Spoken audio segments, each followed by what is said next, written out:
अपनी पूरी जिंदगी में रफल दैन से ही नमाज पढ़े हैं।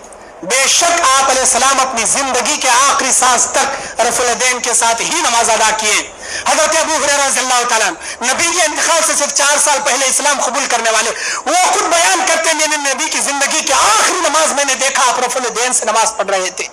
रफल दैन से नमाज पढ़ने वाली बुखारी मुस्लिम की 156 हदीसें हैं। रफल दैन का अमल हदीस मुतवातिर किसे कहते हैं?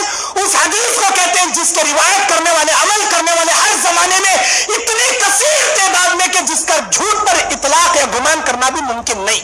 हदीस मुतवातिर है। रफल दैन से नमाज पढ़ना साबित है। जो लोग कहते हैं ये पहले नासिख था बाद में मनसूख हो गया, ये नासिख मनसूख की रिवायतें ज़ईफ है। बिल्कुल सही हदीस है कि अल्लाह के नबी वफात के आखिरी सांस तक आपने रफल दैन किया है। अपने आप को अहले हदीस बोलना या इजहार करना कैसा? बेशक कर सकते हैं, डंके की चोट पर कर सकते हैं, लेकिन जहां दावत का काम करना है वहां अहले हदीस बोले तो लोग भाग रही, किताब और सुन्नत का नाम लेकर आप उनको बुला सकते हैं। हर जगह अहले हदीस बोलने से भी हिकमत अपनाना चाहिए, लेकिन आप अपनों के दरमियान अहले हदीस बोलने में कोई हरज नहीं। अहले हदीस बिल्कुल खुलकर आप ऐलान कर सकते हैं, क्योंकि ये हमारी पहचान है, ये हमारा लेबल टाइटल नहीं है, हमारी पहचान है। अहले हदीस का मतलब क्या? खालिस किताब और सुन्नत पर चलने वाला। अहले हदीस होकर गैर अहले हदीस के पीछे नमाज पढ़ना कैसा है? मेरी नजर में जायज नहीं है। किस लिए जायज नहीं है उसकी दलील में मैं बताता हूं। किसी बरेली के पीछे, किसी सुन्नी के पीछे क्यों जायज नहीं? अल्लाह के नबी ने नसाई की एक हदीस में फरमाया वो आदमी नमाज का चोर है, चोर है, चोर 3 मरतबा आपने फरमाया। अल्लाह के नबी कौन नमाज का चोर? जो रुकू सजदे जल्दी जल्दी करता है, इत्मीनान से नहीं करता, वो नमाज का चोर है। अब आप जाकर देखो, समी अल्लाहु लिमन हमिदा, अल्लाहु अकबर, सजदे से अल्लाहु अकबर, अल्लाहु अकबर, एक सजदे से जैसे ही उठे दूसरे सजदे में चले गए। जबकि आप बुखारी मुस्लिम की हदीस उठाकर देखो, नबी का रुकू में जाना, रुकू से उठकर खड़ना, सजदे में जाना, 2 सजदों के दरमियान में बैठना, ये चारों औकात नबी के इक्वल इक्वल इक्वल इक्वल बराबर बराबर बराबर हुआ करते थे। सिर्फ बैठते नहीं थे, वहां दुआ भी पढ़ते थे। अल्लाहुम्मा इग़फिरली वरहमनी वहदीनी वआफिनी वरज़ुकनी, व फी रिवायतिन अल्लाहुम्मा इग़फिरली अल्लाहुम्मा इग़फिरली अल्लाहुम्मा इग़फिरली।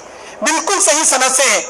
अगर आप इनके पीछे नमाज पढ़ोगे, आप दुआ करते बैठोगे, अल्लाहुम्मा इग़फिरली वरहमनी वहदीनी वआफिनी वरज़ुकनी, इतना दुआ पढ़ने तक उसका दूसरा सजदा भी हो गया रहता, उन्हें उठको खड़ गया रहता, उसकी इख्तिदा आपकी नहीं होती। इमाम इसलिए बनाया जाता है, नबी ने बुखारी की हदीस में फरमाया जुइलल इमाम लियुतम्म बिही, इमाम तुम्हारा इसलिए बनाया जाता ताकि तुम उनकी इख्तिदा करो। उनकी इख्तिदा करना रहा तो हमने भी चोर नमाज पढ़कर झट रुको पट सजदे करना पड़ता, तो उनकी इख्तिदा होती, वरना उनकी इख्तिदा नहीं होती। हाज़ा मा इंदी वल्लाहु आलम बिस्सवाब।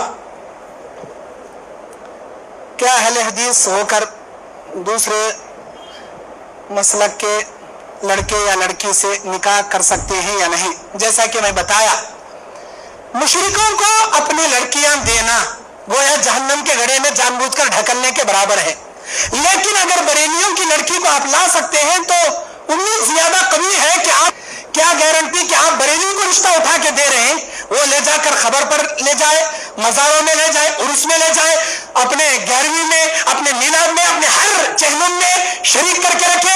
नहीं जी मैं नहीं करती ये सब भी नहीं करी, तेरे अम्मा बाबा के घर को जा, मुझे जरूरत नहीं, या तो तलाक देना नहीं तो खुला लेना, लेकिन घर में आप बैठना, ये कहाँ की मुसीबत, मैं जिल्ला का लोन लेना, चलो जाइए करेंगे। कमजोर ईमान वाली है बरेली बन जाती, मजबूत ईमान वाली है तलाक ले घर को आ जाती, नहीं करना। आप अहले हदीस है, अहले हदीस में शादी करो। हमारे अहले हदीस लड़कियों को अहले हदीस में दो। अगर सुन्नी जमात की है आप ला सकती, ज्यादा उम्मीद है आप उसे अहले हदीस बना सकती, लेकिन हमारे अहले हदीस लड़कियों को गैर मसलक में देना मेरी नजर में बेहतर नहीं है। जानबूझकर उसको शिर्क के, बिदअत के दलदल में ढकलने के बराबर है। हाज़ा मा इंदी वल्लाहु आलम।